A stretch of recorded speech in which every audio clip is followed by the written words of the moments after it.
est à 8h17 sur Sud Radio, c'est l'heure du petit déjeuner politique des présidentielles avec votre invité Patrick ce matin. Sébastien Chenu, porte-parole de Marine Le Pen, député Rassemblement National du Nord. Oui, bonjour Sébastien Chenu. Bonjour monsieur. Marine Le Pen est-elle prête à gouverner? Sa campagne, quel programme social, libéral? Quel âge pour la retraite? Quelle Europe? Autant de questions que nous allons aborder avec vous, Sébastien Chenu. Vous êtes porte-parole donc de Marine Le Pen, alors qui, contrairement à d'autres candidats, n'a pas répondu à nos questions. Elle n'est pas venue dans cette dernière ligne droite. Bon, elle est déjà venue sur Sud Radio. Elle est déjà venue, mais pas dans la dernière ligne droite, je le précise, parce qu'il y en a d'autres qui sont venus, et vous êtes là ce matin. Bon, on verra si elle sera là encore la semaine prochaine ou pas pour le second tour. Sébastien Chenu, est-ce que le Rassemblement National, c'est un clan ?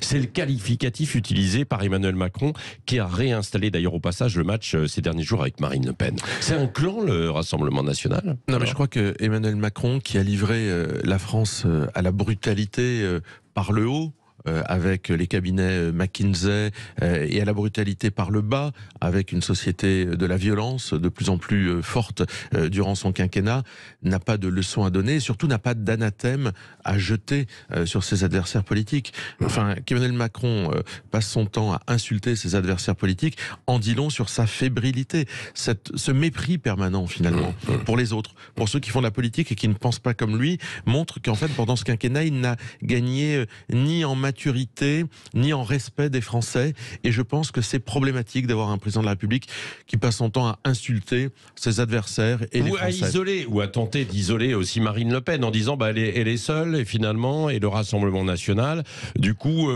si elle gagne, avec qui elle pourrait gouverner quoi. D'ailleurs c'est la question. Mais Emmanuel Macron nous a démontré qu'on pouvait gouverner avec des gens qui n'étaient pas connus par le grand public avant de devenir ministre. Enfin, qui connaissait Elisabeth Borne, Jean-Michel Blanquer, Agnès Buzyn, avant qu'Emmanuel Macron... conseillers, voilà, c'était des gens qui étaient dans l'ombre, qui avaient probablement des parcours professionnels très aboutis et qui sont rentrés dans la lumière en devenant ministre. Marine Le Pen, elle a aujourd'hui autour d'elle des gens, certains d'ailleurs sont connus du grand public, d'autres ne le sont pas, qui ont tout à fait les compétences pour gouverner, mais Marine Le Pen ne fera pas évidemment de gouvernement rétréci, elle veut faire un gouvernement d'union nationale, et donc elle ira chercher des compétences dans la classe politique, mais aussi dans la société dite civile, avec des gens qui n'ont peut-être pas les mêmes options politiques qu'elle, mais qui veulent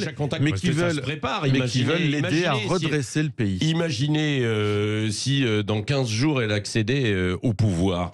Ça se prépare quand même. Est-ce que c'est prêt pour avoir un ministre de l'Intérieur, pour avoir un ministre de la Justice, un ministre des Entreprises? Je ne sais pas, je vous pose la question. Il n'y a pas une journée sans que nous ne rencontrions, de façon aujourd'hui privée, mais des hommes et des femmes qui ont la France au cœur, qui ont envie de redresser le pays et qui viennent voir Marine Le Pen pour lui dire « vous pourrez compter sur nous ». Il n'y a pas une journée sans que nous n'ayons des contacts politiques avec des responsables économiques, syndicaux, qui demain souhaitent tout simplement préparer le redressement du pays.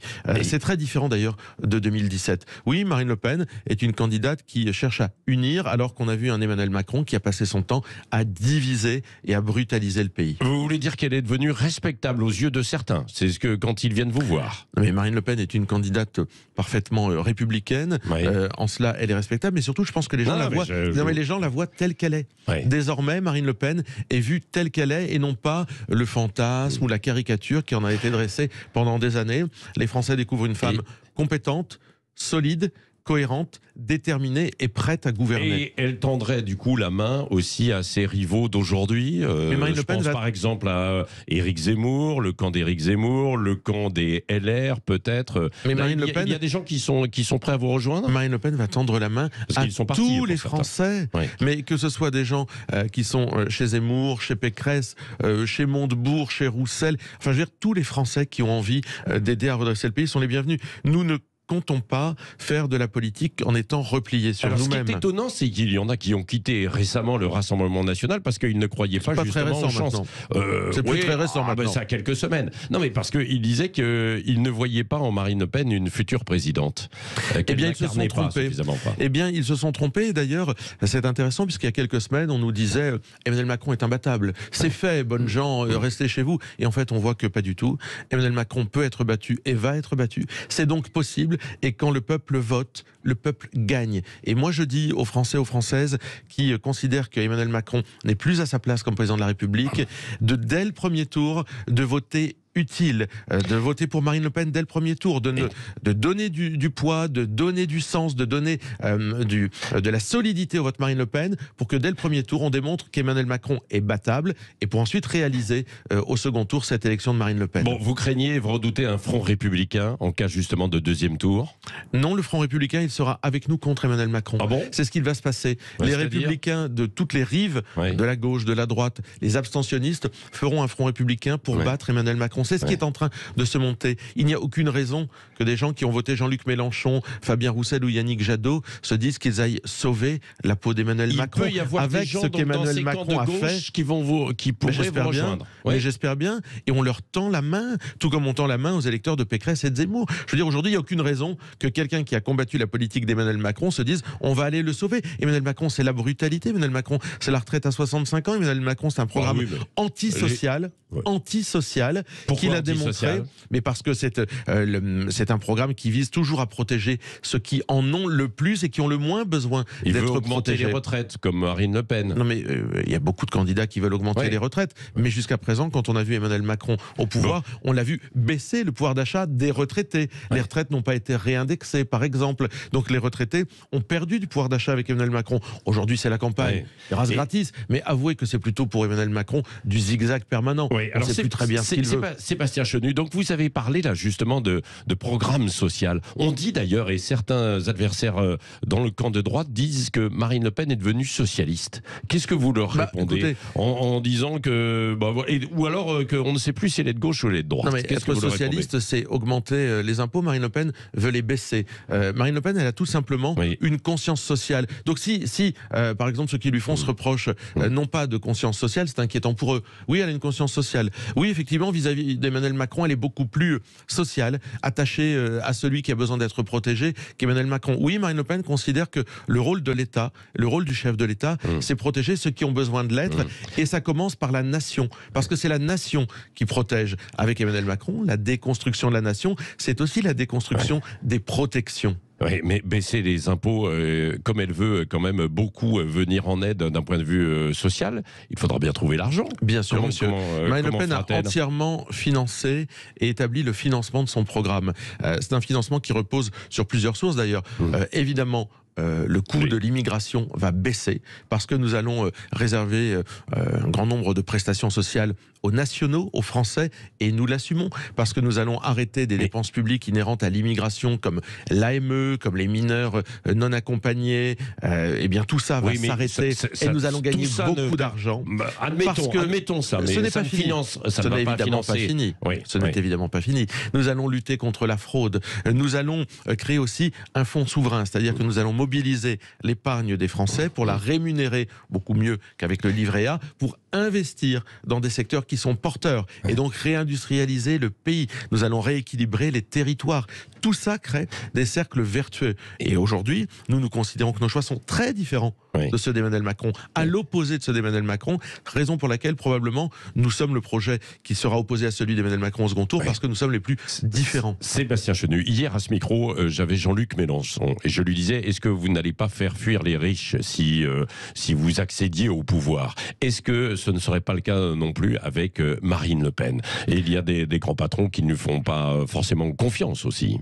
Non, mais il n'y a aucune raison, puisque par exemple, nous souhaitons supprimer l'impôt sur le revenu pour les jeunes créateurs d'entreprises de moins de 30 ans, justement pour qu'ils ne partent pas. Mais Monsieur Mélenchon, il lutte contre l'insécurité sociale, c'est sympathique, mais il ne lutte pas contre les insécurités physiques, il ne lutte pas contre la menace islamiste. Et donc je pense que Monsieur Mélenchon ne va pas au bout des logiques que nécessite la protection des Français.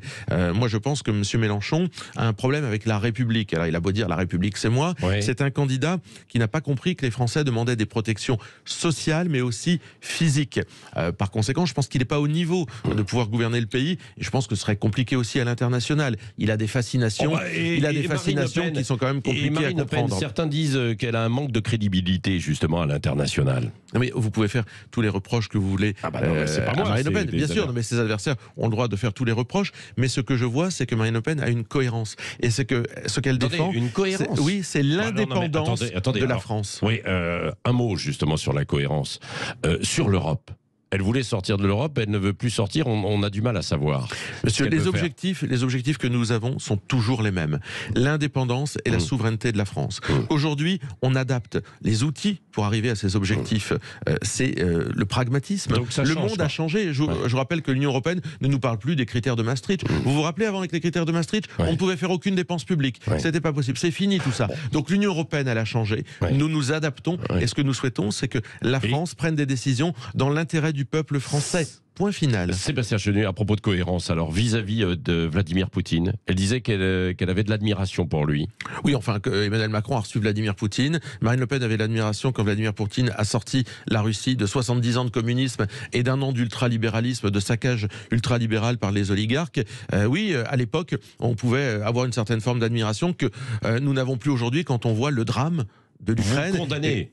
Mais totalement. Enfin, je veux dire, ce que fait Vladimir Poutine est totalement irresponsable. Maintenant, on n'est pas en responsabilité. Le président de la République mène la diplomatie française et nous ne comptons pas parasiter. Continuer à discuter justement et négocier avec Vladimir Poutine. Non, mais demain, évidemment. Mais on discute. En fait, les responsables polonais disent non. Ce n'est pas avec Vladimir Poutine qu'on discute, c'est avec la Russie.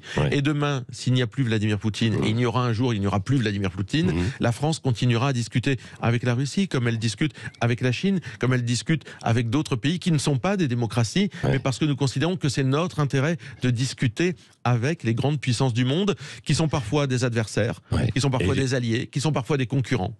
Sébastien Chenu, pour revenir à l'élection présidentielle et au premier tour dimanche prochain, est-ce que vous craignez l'abstention ? Est-ce que pour vous, c'est un risque ? C'est bien entendu un risque, raison pour laquelle nous disons aux Français, l'enjeu, c'est la vie quotidienne. Les décisions d'Emmanuel Macron, vous les avez répercutées dans votre quotidien. Quand vous êtes à la pompe à essence, ce sont les décisions d'Emmanuel Macron. Lorsque Emmanuel Macron vous parle de la retraite à 65 ans, c'est votre quotidien qui sera abîmé. Et donc, votez, parce que quand vous votez, vous faites changer votre quotidien. Et aujourd'hui, le fait qu'Emmanuel Macron soit donné comme possiblement battu, je rappelle qu'il y a un sondage qui donne Marine Le Pen à 49% aujourd'hui au second tour. Emmanuel Macron peut être battu, donc allez-y, on peut le faire. S'il y avait de l'abstention, ce serait à votre détriment, vous pensez, plus au Rassemblement National qu'à d'autres partis ? Pas forcément, parce que je pense qu'aujourd'hui, à partir du moment où les Français ont compris qu'Emmanuel Macron peut être battu et que Marine Le Pen peut être élue, ça crée une certaine forme d'entraînement. Et je dis aux Français, allez-y, mobilisez-vous, il peut être battu, nous allons redresser le pays et nous allons le faire tous ensemble. Bon, il faut que les gens regardent les professions de foi quand ils les ont reçues. Vous avez vu qu'il y a des petits bugs en fait dans la distribution. Oui, probablement parce que là encore, Emmanuel Macron a choisi de faire appel